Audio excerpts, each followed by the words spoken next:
a lo largo de mucho tiempo a través de los diezmatorios, a las parroquias, comunidades, en fin, es una sociedad que está organizada eclesiásticamente. Y empiezan los problemas cuando el juramento de las constituciones, por ejemplo. Todas las constituciones está el nombre de Dios, la religión católica, apostólica, romana será la religión, la única tolerada, la nación la protegerá con leyes sabias y justas.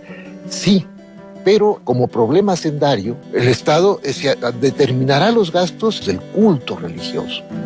Entonces ahí saltan ya chispas, porque la Iglesia dice, no, pues nosotros tenemos que administrar el patrimonio de la Iglesia, y ese es un primer momento de gran conflicto que se resuelve gracias a que se hace federal la relación con la Iglesia.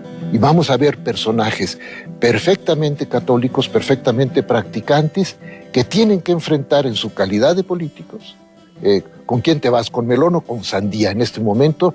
Y eso es un problema de conciencia para muchos mexicanos que va a tener que resolverse en el momento de la plena radicalización. Eso que se llama la guerra de reforma, que sí fue, en este sentido, una revolución social. El estado civil de las personas en cuanto a sociedad funcionando formalmente se realizaba a través del ritmo sacramental. El bautizo, no había actas, no había registro civil. El matrimonio era un sacramento. En ese contexto, México es un país que está muy globalizado y buscando algo muy interesante, que es la laicización de la sociedad para evitar precisamente ese elemento conflictivo en la vida cotidiana y en la cotidianidad política. Sí, que es además una propuesta de los liberales, ¿no? De los liberales que son católicos. Sí. Entonces, que nosotros vemos como unos hombres que lo que quieren es secularizar. Yo creo que secularizar más que la sociedad, para mi gusto, sería la política. La política tiene que poder fluir, ¿no? Y no puede haber el impedimento de imponer la religiosidad o autoridades eclesiásticas sobre la política. Muy bien. En ese ínterin se ha definido un proyecto político muy interesante. Hay que tomar en cuenta que en México había gente muy bien preparada en todos los bandos y lo dieron muestra de ello en los distintos momentos, pero muy moderados. Y se trata de colocar a la Iglesia. Entonces, Alamán dice, la religión católica sí, porque es el único vínculo que une a los mexicanos, mientras que lo demás los está desuniendo. Y esto, una organización como la eclesiástica, ¿verdad?, como los ministros del culto, no lo van a admitir.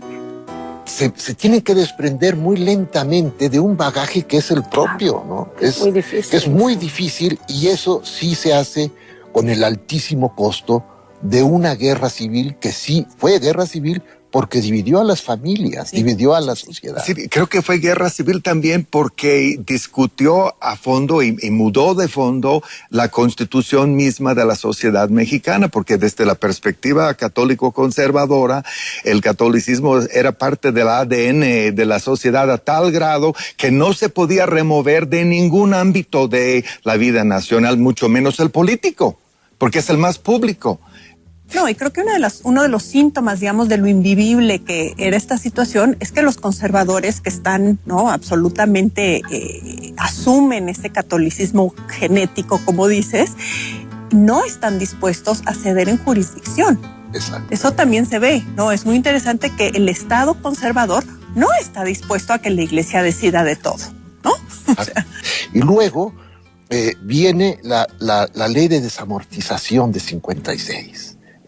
Está el Congreso trabajando, en junio se presenta el proyecto de constitución con un artículo 15, un proyecto de libertad de cultos muy conciliador, porque dice la nación mexicana protegerá el culto católico y cualquiera otro culto que se establezca con respeto a las leyes. Eso no lo admiten, tiene que ser excluyente, y lo excluyente es imposible en una sociedad y en un mundo de diversidades. Entonces, eso de identificar mexicano con practicante católico era muy difícil.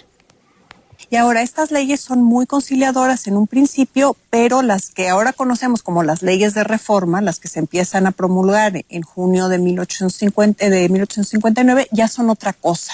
Este ya es el proyecto puro, que ahora renace, pero ya a fines de la guerra, ¿no? Y como parte de la guerra, es decir, porque, como parte de la guerra, entonces, claro, si han definido los actores, ya hay un acto punible contra las autoridades políticas. Se advierte, no podemos tolerar una situación que impide la realización del modo de ser republicano. ¿Por qué?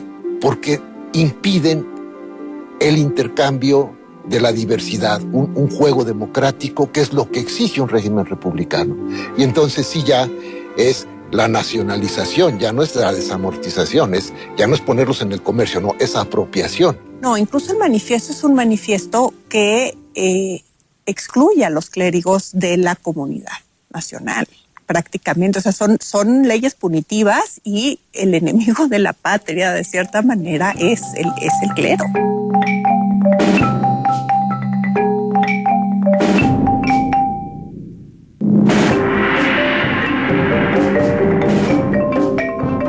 Hoy vamos a platicar sobre la construcción de la nación entre la derrota frente a Estados Unidos y el plan de Tuxtepec.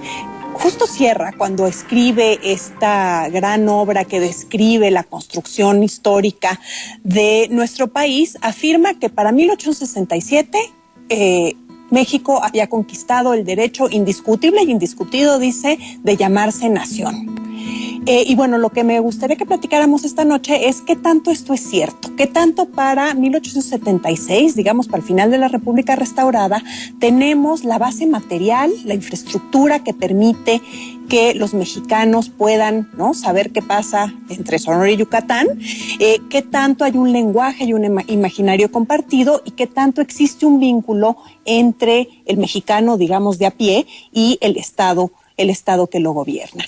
Paolo, la reforma es un proyecto que es muy económico. ¿Qué tanto podemos decir que este proyecto económico, que esta visión económica se hace una realidad para finales del periodo, con el triunfo de la Constitución de 57 y demás? Sí, el problema es que este proyecto económico tiene una concreción muy lenta y muy endeble. En realidad, ese proyecto económico puede arrancar de forma simbólica con la Constitución de febrero de 1857, pero luego necesita por lo menos 3 décadas para instrumentarse, porque se enfrenta a un conjunto muy grande de resistencia. Primero, 10-12 años de guerra civil intermitente o plena, y finalmente al hecho de que el triunfo de ese proyecto es el resultado de una victoria militar, de una parte del país que gana sobre la otra. Ciertamente la desamortización de la propiedad eclesiástica, de la así llamada mano muerta, es una decisión importante, una política importante, cuyo impulso económico, sin embargo, se va perdiendo en la gran confusión y el gran desorden administrativo de los derechos de propiedad, por lo cual no se pueden expedir los títulos, no se sabe a quién pasaron las propiedades, si las propiedades están grabadas o no. A la victoria militar o los triunfos políticos no se acompañaba la capacidad de crear prosperidad, la capacidad de modernizar la economía, y durante varias décadas en realidad la economía mexicana vivió en el estancamiento. El triunfo militar de la República, que parece crear un consenso político por otra parte, ¿no? Los conservadores desaparecen prácticamente de la escena política. ¿Podemos hablar entonces de ahí sí la construcción de una comunidad imaginaria más eficiente que por lo menos que la económica, que parece que no cuaja para nada? Resulta muy difícil cuantificar cuánto de construida está la nación. Ahora, lo que yo sí diría es